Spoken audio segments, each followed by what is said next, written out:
So, it would be so nice to have some other word for it rather than just saying it therapy, because many a times when we say therapy, we don't really want to go for it. Right now, there are many celebrities, they share about their mental health Right. issue. Like, for example, Prince Harry, Miley Cyrus, and even Adele.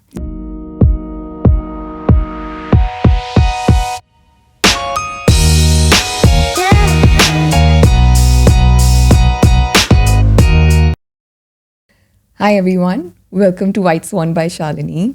Today I have a very special guest with me. She's been an international preschool teacher. My son has been a student to her, and she's been one of the most loved teacher amongst all the parents and the kids. She has now moved from teaching to counselling. She's a practicing psychotherapist. Her interaction with families from over 30 countries has only deepened her understanding in family dynamics and individual needs. So, without further ado, let's welcome May Chng. Hi, May. How are you? I'm good, thank you. Thank you for having me here. Oh, thank you for coming. How has your day been like? This morning, I have done nothing much, but it's all good. It's going good today. Yeah. You know, May, before I want to go on, I want to tell you there's a very strong memory that I have to share with you. So there was this time where my son was not ready to go to school. He came to school and he was crying at the car park and he was like, no, I don't want to step inside the school. You came up to him and you took him to the class. And then you gave him a responsibility of, I think, watering the plants or something kind of a responsibility that you gave him, for which he looked forward to coming the next day. He did not cry for coming the next day. He said, no, I have to go and do this because I have been given that kind of a responsibility. But at that age, like I think he was 3 years old and he understood that. So really, it was such a nice way of, telling the child that, okay, you have this responsibility and you look forward to it, and he came to school. Thank you for sharing that. It's like, I think that helping children to ease into like a new environment is something big to them. Yes. And it is quite common for them to have that anxiety. And when you share this, I realize like that's another strategy that, a teacher can work with the children. It's like, like first year going to school is a big challenge to them. Very true. I think it's like for both parents and the child. Yeah. Like, I always share with parents, like, it's going to be challenging for them, but I have your kids. I'll make sure your kids are with me, but look after yourself. I think both parties have that bonding, like for the first 2 years. And this is the moment that the first time they're going to the formal school, and the big step for the child and big step for parents. Right. So helping the parents to know, like, they're going through that big emotion, that is one thing too. Like some parents, like, they have that bonding so much with the child, and they kind of find it really hard to let go. And it's a big step for them, particularly like they have to pay attention to this child's interests. Like, for example, Rianj, like, he's into water, curious about plants, like, or some child's like, it's just like macro pot. Right. And if you focus on your child, like, then it's easy for them to get into like coming to classroom. Very true. Yeah, because that little detail matters, for every child is different. So that little detail that you picked up was really nice. Thank you. So May, could you tell me what is the role of a psychotherapist, as in what do psychotherapists really do? So as a psychotherapist, that you can have a counseling background or psychologist background. Psychotherapists who has the counseling background, is only able to treat from mild to moderate, Okay. like, mental health issue. With the psychology background, and this psychotherapy can treat from mild to severe, Okay. like mental health issue. So the psychotherapists, or in this session, maybe we call it like therapist, so it won't be so mouthful. It has a couple of roles. The first thing is kind of provide a safe place for the client. Okay. Safe place in this session means like whatever the conversation happened in the session is confidential and it's non-judgmental as well. So the clients can open up easily. And the first sessions, most of the time, the therapist will ask questions like, to help the client to gain some insight about what's the emotion, what's the thought, what's the action, and sometimes even go back to the history, how this like different aspect causing the problem. Okay. And once they kind of like have an understanding about what's the issue causing the problem, then they will kind of combine client's preference, like, using different kind of therapy. Okay. So to plan the treatment plan. This treatment plan can have like 6 sessions or 12 sessions. Okay. And therapists will use evidence-based therapy, meaning like these are scientific research and have peer review therapy to make sure, like, for example, if the client present with depression, so the therapist need to know like what are the appropriate therapy can use for depression. Okay. Commonly, things like cognitive behavior therapy or acceptance and commitment therapy, these are good for depression. Right. So these are well-researched therapy. So then the therapy can plan the sessions, how does it look like with the clients. Okay. So, and after that, they will have the session. Each session, like, sometimes the therapy will provide some psychoeducation. Okay. For example, like anxiety. Anxiety itself is not all bad. Right. You have a little bit of that. It's kind of like, take exam for example. We Right. all We all go have that. through like, that kind of anxiety. It will help Yes. you to prepare for the exam. And too much of that is like unhelpful. Right. So like this kind of psychoeducation, like the therapy will share with you. So when we go to a therapist, it's all about sitting down and talking about our emotions and feelings. Yes. Yes. Yes. Our emotion, our feeling, sometimes it's the thought or the past history causing us this problem. Okay. So when you're in the session, the therapist will ask you a lot of questions to understand Right. what's the cause of the issues. Right. So, with therapy, it's like a taboo, I feel, because sometimes it's taken in a negative aspect. People don't really feel good, when someone says, okay, I'm going for a therapy. So could you tell, how do we normalize it, or is there any better way to address it? Mental health stigma is real. Like, and sometimes clients come in and saying like they are being called mentally ill or mentally unfit. And it shows that we still have mental health stigma in our society. Right. And there's a lot of misconception about mental health too. Very true. And this actually prevent a lot of people from getting help. Right. Yeah. So, it would be so nice to have some other word for it rather than just saying it therapy, because many a times when we say therapy, we don't really want to go for it because we are not ready to accept ourselves that, okay, fine, there's something wrong. Or really, am I going through that? Yeah. I agree with you. Maybe it's like another word. Like, right now, there are many celebrities, they share about their mental health Right. issue. Like, for example, Prince Harry, Miley Cyrus, and even Adele. Yes. Adele share about like she can sleep in and out of depression very easily. Oh. And another one is Demi Lovato. Yes. And she says, consider brain is the most complex organ in our body. Very true. And like from time to time, we get like, some issues about like mental health. That is very common. Yes. And we shouldn't see that as a big taboo. Yeah. Yeah. Like we get sick all the time. Right. Like, for example, cold, COVID, influenza. Right. Like, it's because our part of bodies, like immune system go down. And if you think about like, brain, it's Yeah. part of us, like, Right.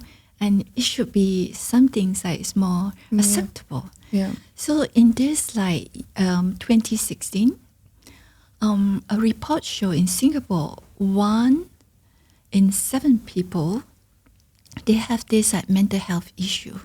Oh, really? Yeah. So especially the rate is really high for those like between age from 18 to 34. Oh my God. So but you can see like the government has done a lot of things like to make sure these people like to normalize Yes. mental health issue. I think mental illness should be considered like a physical illness, like how we don't shy away from going to a doctor when we are physically ill.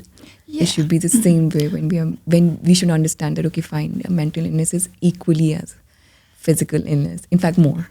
In Yeah. fact, bigger. Yeah. And we should go and seek help right then and there. Yeah.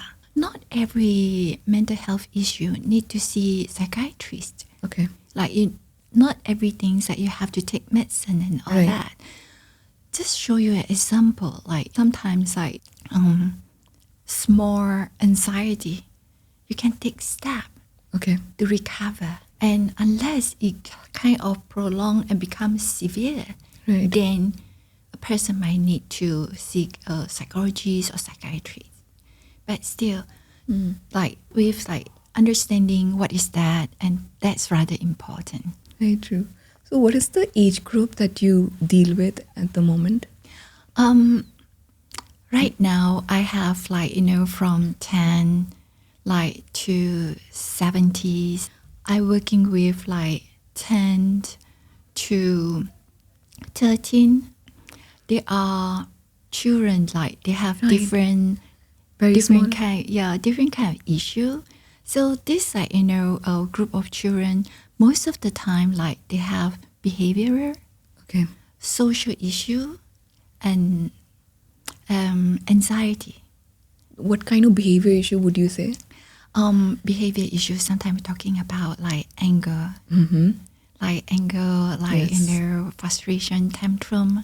So all this kind of behavioral issue is kind of the child trying to express what's going through, Yeah. but they they kind of don't have the word yet.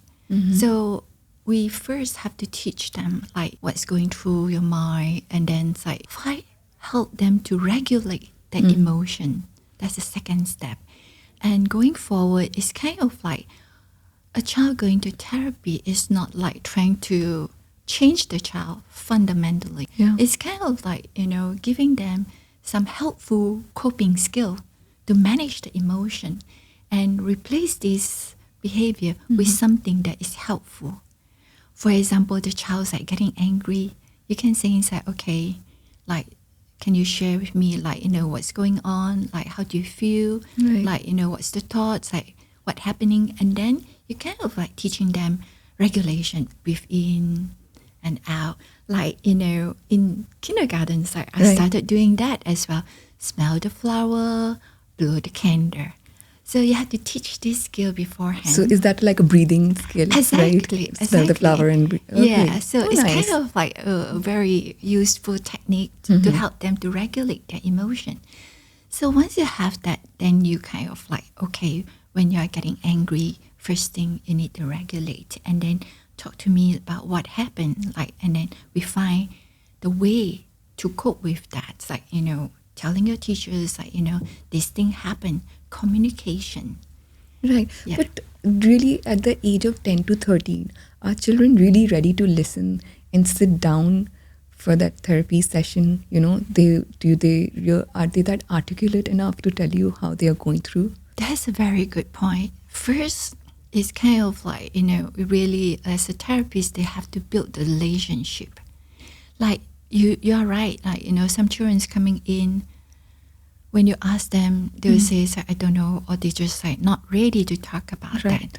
When that happens, so the therapist have to switch and saying things for example, use different technique or things that help them to open up. Right. So another thing that, we use like in the therapy room is puppet Okay. or figuring. Just like, pick something that you like or playing a game, like just help them to relax first, build up the relationship. For the first 2 sessions, it's kind of like just play, just build up the relationship. And some children need even longer. Once they have that, they do able to tell, and depends on which therapy.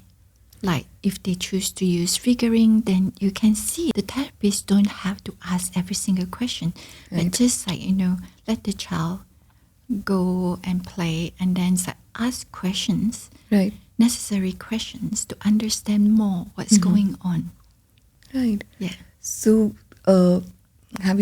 could you give us something like some client of yours that really intrigued you with their, the behavior issue or anything that got into you, and you were like, okay, and I used this, and that really helped the client? Okay. I have this client, he's a boy, 15 years old, started smoking. Okay. Yeah, so it's kind of like sometimes like at home, mom and dad, they have like, different idea about teaching, like parenting. Yes. So when that happened, and this boy came to me because mom wanted him to come to the therapy because he started smoking at the age of 15, going out and asked mom, like, can he have a tattoo? Yeah. So mom's like getting really worried. And he came, we talked about like, but dad, because dad smokes as well. So it was kind of hard for dad to tell him, you cannot smoke because Right. like, Because he's doing it himself. yeah, Yes. exactly. So it's kind of like the therapy provide a space for the child to talk about, tell me more about yourself, like why you're here, even though I knew like, why mom sent him. But it's kind of like you want to hear from him. Right. And he talked about like, he's doing that because of like, growing up, like he's so used to like smelling the secrets, like, it's kind of like part of him. But with a child, he won't know, like, these are not very helpful for him. So we talk about like what he wants to do, what is his hope in future. And then we talk about like, and then we work backward with the hope that he has. Like, how can he achieve that? Right. Like step by step, like, for the children, most of the times, like, you have to look further a little bit for them. Like sometimes like, it helps them to have that goal. Like then they're able to kind of like persistently, step by step, to work towards that goal. Right. Yeah. So at the end of the sessions, like, he talking about like, he knows what to do and what is good for him. Oh. Yeah. So he understood what he's supposed to do. Yes. Oh. So yeah. Wow. So when do you think that a parent should send their child for therapy? I mean, when do they realize that? What situation comes in? I think, as I mentioned earlier, the early intervention is really important.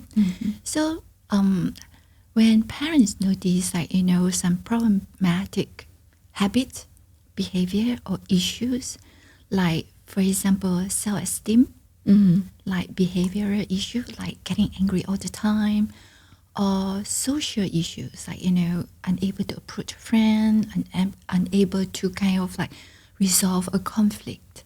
These are the good signs, like, like get your child to see a therapist, but not jump straight into a Right. therapy sessions. Like, you can get free consultation. There are many free consultation out there. Like if you Google Singapore Association for Counselling, they will have a page for like children and youth, and they will tell you where other company will show you like you can get 15 minutes like free consultation. Okay. If the first consultations, like, it's not really like click with you, go for a second opinion. Usually when working with children, the therapists also have to work with parents as well. Right. Yeah, but the content of the session the therapist might not share with you. The therapist will just like reframe it and tell you the essential part of it.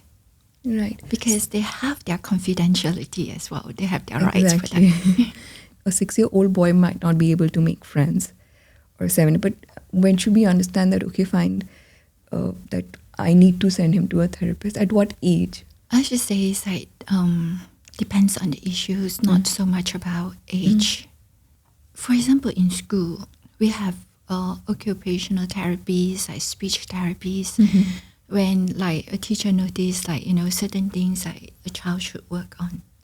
So it doesn't have an age. Like, it depends on the issue. Yeah. So no age bound. It's basically how many or how often is that happening? Yeah, it's whether the issue is like, raise a concern. If the issue is raise a concern, then you can help the child to work with that.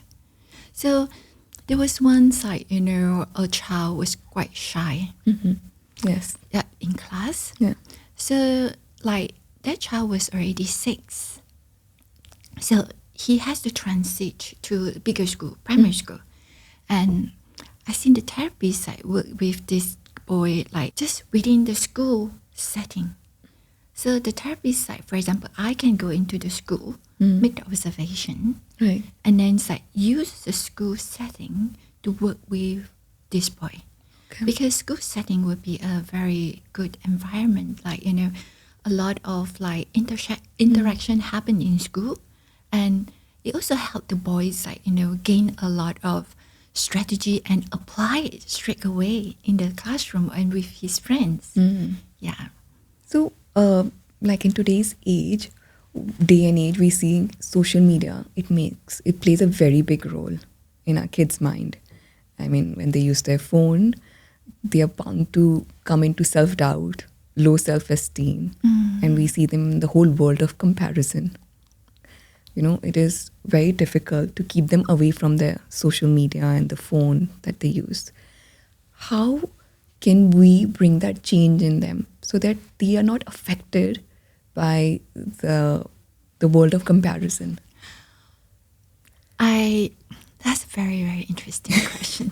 Like, So first, when we look at the social media, first we look at the phone, look at the devices, whether it's iPad or iPhone. So many times, like parents buying iPhone or iPad for a child, like, they have the good intention. Right. For example, we buy many things for our children, like bicycle, for example. When we get the bicycle for our child, we set boundaries. You shouldn't do, these are the things that you can do. Right. But you also teach them, like when you go up the hill, you have to set the gear, you have to set low gear. Yes. Right, yeah? So when you kind of like go down the hill, you need to set high gear.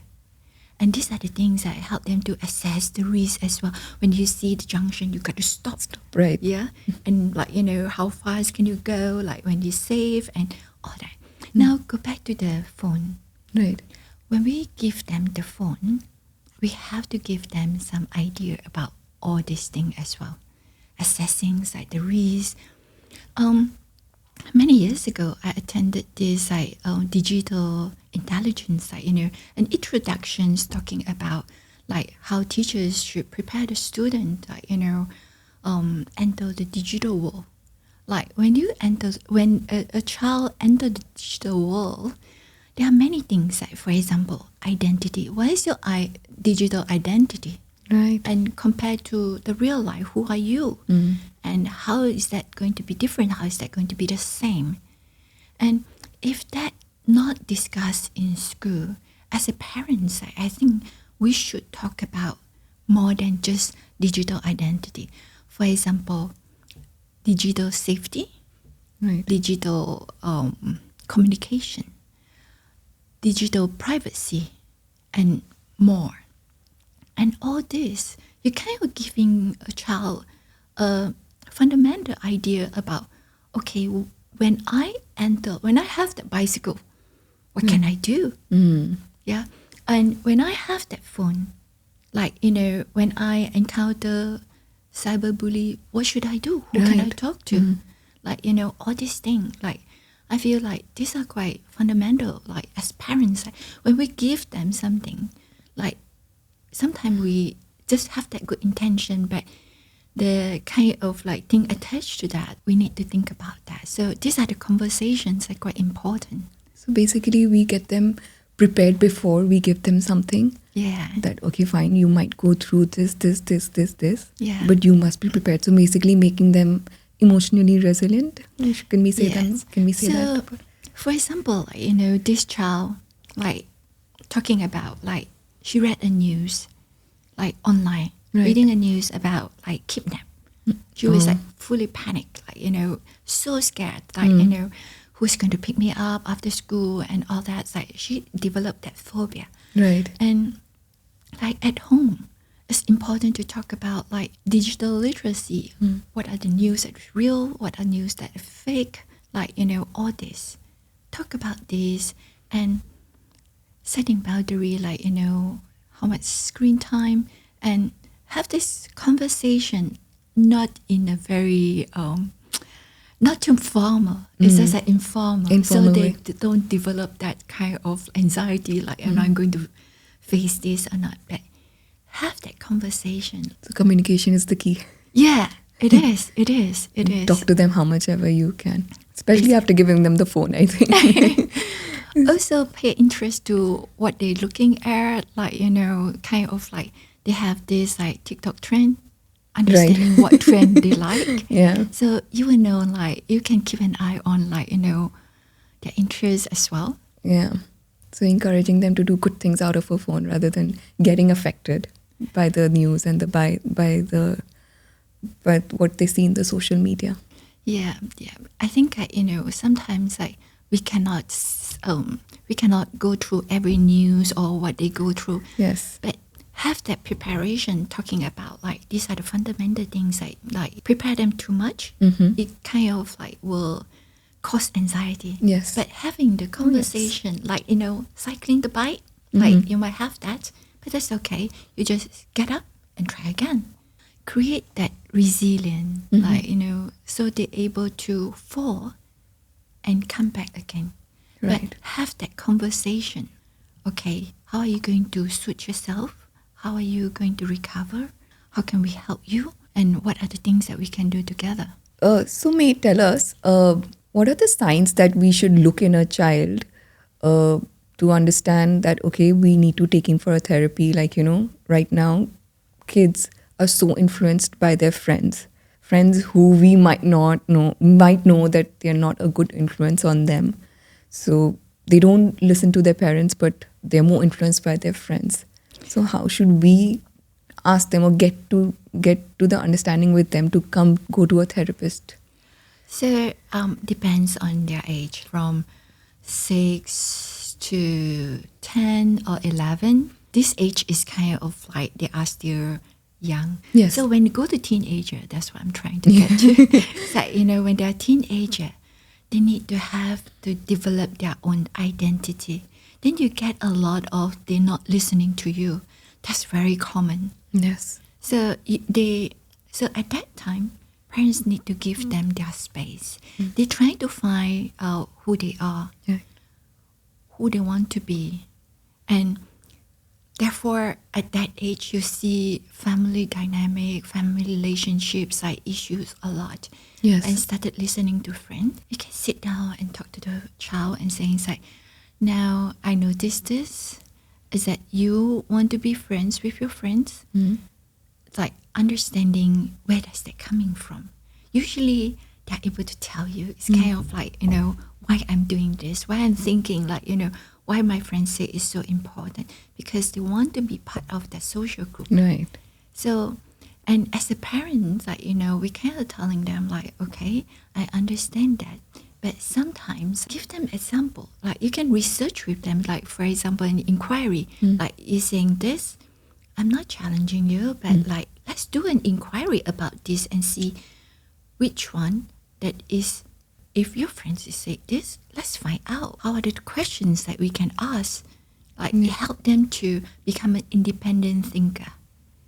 And this is set the foundation forward when they kind of like having friends of different kind, Like, you know, they're able to think and assess whether friends, I said, friends can be forever, or some friends like they need some help. It's kind of like this conversation will help the child to have that. Like in future, he can base on this to understand what kind of friends, like, you know, who he is, like help him to understand what he's doing. So basically, to help him understand who he is and to bring up his self-esteem, like a high self-esteem, and to understand his identity so that he's not influenced by his friends. I mean, not in a way that we would want him to be. Sometimes they're influenced by friends because they want to be part of that group. Right. So it depends on like what, like, you know, what are the topics like influenced by friends. Sometimes when a group of friends talking about certain video game, so a child come in, he wants to have that topic with them as well, so he can be part of that group.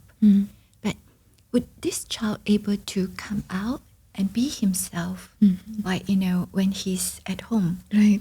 That's important Yes. to be able to have that. Transition. Yeah. So it's kind of, it's very subtle, Yeah. but the child need to have an understanding that, you know, why I'm doing this. Right. You know, often parents, they don't realize how they should help the small ones, the little ones, what they should do for the development of the little one. So what would you advise, that one thing that you wish that parents knew how to bring up the little ones for the development, basically? When my child was a baby, I go through like, you know, like research on Yes. everything, like find books. Like somehow when they're independent, I stop doing that. So I kind of like, okay, I try to like work with the child, like, you know, and I feel like even though our child become independent, like they know how to communicate, I think we as parents, we need to know like their developmental stages as well. Right. Like when they are in primary, most of the times they kind of like try to be independent, like, you know, able to go to school, able to handle their homework, their academic, like, you know, all these things by themselves. Some of them even like commute like by themselves. They need to figure this out to be independent. Sorry to interrupt you. Is it from the age of 6 to 10 that you're talking about? Yes. So when they are older, it's totally different. So to have that basic understanding about their developmental stages is very helpful. Yeah. What are the common problems that you actually see for age group of 6 to 12 years old, kids from 6 to 12 years old? What are the common behavioral issues that parents usually get their kids to you? Sometimes like there are a couple like behavioral issue, anxiety, academic, and social issue. So these are the issues. Like just put an anxiety, for example. Like this girl, she came because like she has social anxiety. Yeah. It's like, you know, it's hard for her to go up to a friend, like in this totally new environment, go up to her and saying like, go up to her friends and saying like, can you help me with this? It's just a big thing to her. When parents, like, you know, when her parents realize that, they send her to see a psychiatrist. But and the next step, parents like saying like, to help her to become better, they took her out from school for a period of time, like half year. After half year, it get harder for her to go back because like, within that half year, she didn't have chance to interact with friends. Like with good intention, parents actually kind of like thinking, okay, maybe like just help her to recover. Like, you know, the thing is that, you know, sometimes as parents, like, we make mistakes. It's okay. Like, you know, we are not.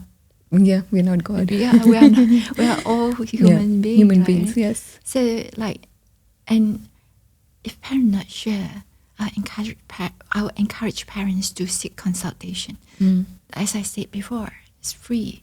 Just ask, like, you know, ask the therapist, like, you know, you can call up and say, I have this problem. Can I get a consultation? Just ask them. And before you make the decision. So right now that girl is kind of like harder for her to go back. So it only made it worse, basically. For that 6 months that she didn't go to school, it made it worse for her. Yes. Because she was out of that environment, I think. But like, you know, it is harder for her to work on that. But it doesn't mean that you cannot work on that. Right. You still can do that, but it's just harder for her to go back. Yeah. So for anxieties, like we have this called fear ladder. Like, Okay. yeah, it's kind of like, you know, for children we call it fear ladder because like ladder you have like step by step. One by one, yeah. So you kind of like help them to overcome by like, you know, first thing you go to your teacher. Yes. You whisper to your teacher first, whisper to your friend. And then it's like if she's able to do that, then you move up. Okay. Greet your teacher with a novel voice, like, you know, and then you slowly go up. So it's not like something's like is super scary for parents. Like, I just want to assure parents like there are steps that, you know, you can work towards getting your child feeling better. So anxiety is one of the most common thing that Yes. they do come up to you Yes. from. Yes. And how about just small thing about depression? Do you think kids go through depression? Not so much. Like I yet to see a child like depressed, but anger issue. Yes. Yeah, that's like, you know, it's kind of like they still feeling that anger is sometimes like, you know, they want to say something but they don't know how to express Exactly. it. And sometimes like, you know, it's some physical pain or fear, like, you know, they experience but they're unable to say. So it turned into Incredible Hulk. Yes, because it's quite different to see. Like my son, he's very different in school, and when he comes home, he gets quite angry about things. So I say to myself, is he the same child? Like, you know, at school, so well behaved, talks nicely, greets everyone, and at home sometimes he does get very angry, and you know, it seems like okay, he has so much inside that he wants to take it out. So I don't understand that. Should I pick up the cue from there that, you know, he's getting a lot of anger in him, or it's just one of the time that is happening? So you can find out, like, you know, sometimes like find out. For example, I'm noticing that you're getting angry, like, you know, sometimes it's just like something that they have at home. It's a safe space for them to experience that Express also. anger. Like, you know, but it's not a very safe space for them to express that in school. Because, like, you know, school has like boundaries, like, you know, like essential agreement, that, like all that. But when he expressed that, Right. then you feel like, okay, like too frequent and sometimes getting out of hand, like, you know, you can sit down and talk to him, like, you know, like, I noticing this, like, you want to share a little bit more, like, find out what's the, sometimes like behavior, it has a function. Like, you know, because I feeling the pain, I cannot tell you. Yes. So anger has a function, behavior has a function. So what is that function? Once you notice that function, then you can talk about that. And sometimes you see it's like you're getting out of hand. Yes. Then do kind of like, you know, talk to him or talk to a therapist, like, you know, these are the things that I notice. How can I support my son? Right. Yeah. So Mia, how does I think because you deal with kids, everyone must be thinking you to be a perfect mother or a perfect parent. So how do you, you know, how are you with your kids? I am a very regular mom. So there are a few things like, you know, I kind of like, I wish I knew, but I learned on the job. Yes. So when I make mistake, I kind of sitting down and think about that, and then it's like, you know, I think about like I reflect a lot as mom. Then I think about, okay, I'm going through this emotion. Then how should I do? What should I do? Like, you know, am I going to talk to my son about this? And like, you know, what should I do? So generally, I have a few rules as parents. Like, as a parent, like first thing, like listen. Yes. Be a good listener to your children. And the second is like, you know, be present. Yes, Yeah. that is very important. I Yeah. think nowadays we lose that with our phone. So, and the third thing is kind of like, acknowledge his effort. Yes. Yeah. So we've like, I never asked for you have to get the best score, but acknowledge the efforts. Like, as long as Yeah. they try, Mm-hmm. it's good. And when you create a space for them to, okay, you know what, I can make it, I can be better. And sooner or later you realize that you don't have to keep telling them what to do. Mm-hmm. They have that motivation in themselves to become better. Yeah, so these are the few things that I feel like, for example, but sometimes like it's hard. For example, at the beginnings, like, as simple as like, help me to take out the trash. So it's kind of like, it would be easy for me just to take out the trash myself, like instead of going through like, telling him like, can you please take the trash out? And then at the beginning it was hard because like he's not used to that responsibility. So like we talk about that, like, saying like, and then we come up with strategies that, like, for example, he was saying like, can you remind me that I'll do it? I said, okay. And then after a while, he would just do it by himself. Like, and as a parent too, like, when I'm scared or have that anxiety or like I'm upset with something, I get upset. I get upset and I was like, okay, I'll have a few moments to myself to kind of calm myself down. And then it's like, I go in and saying like, I was upset about this. Like, like, so we talk about this and we kind of come out like, talking about how can we like, or talk about this in future. Like, it's just a reminder or like, what should we do?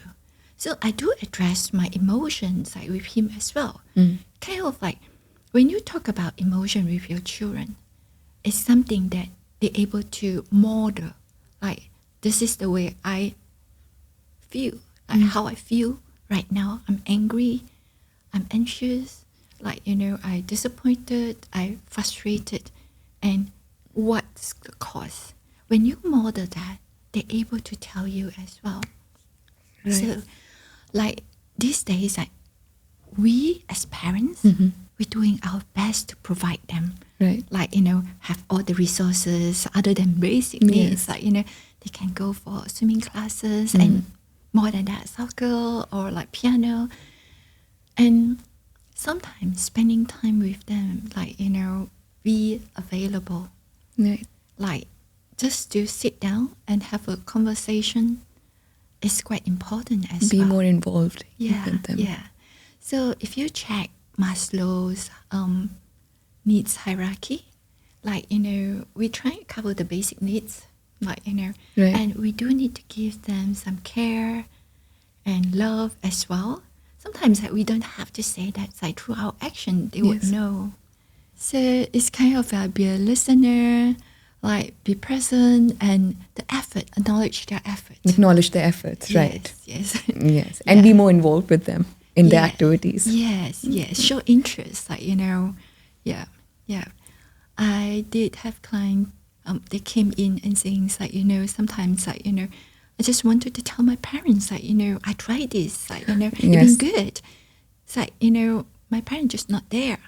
And I feel so sorry for them, like, but the parents sometimes very hard role. Yes. As a parent, like, it's really hard job. You try one side to provide them, and you need to be available. It's like, so I should say, it's like, as parents, we need to look after ourselves as well. Yes. Yeah. So that we can be there for our kids. Exactly. Yes. Yeah. Thank you, May. It was so nice talking to you about all this and such great insights. I think every parent can learn something or the other from here. It was such a nice talk. I would like to give you a gift also. Thank you. It's my pleasure to be here. I would like to, like, so I feel like, I'm learning as well. Like, whether it's parents, whether it's teacher, whether it's counselor, like, as learning, like, along the way, we become better. Right. Yeah. Thank you so much for Thank you, giving May, me for this being here. chance. I really love to give you. Oh, thank you so much. You shouldn't have. Thank you. Thank you. Thank you. Thank you, everyone, for listening to us. You can find us on Apple, Spotify, and YouTube.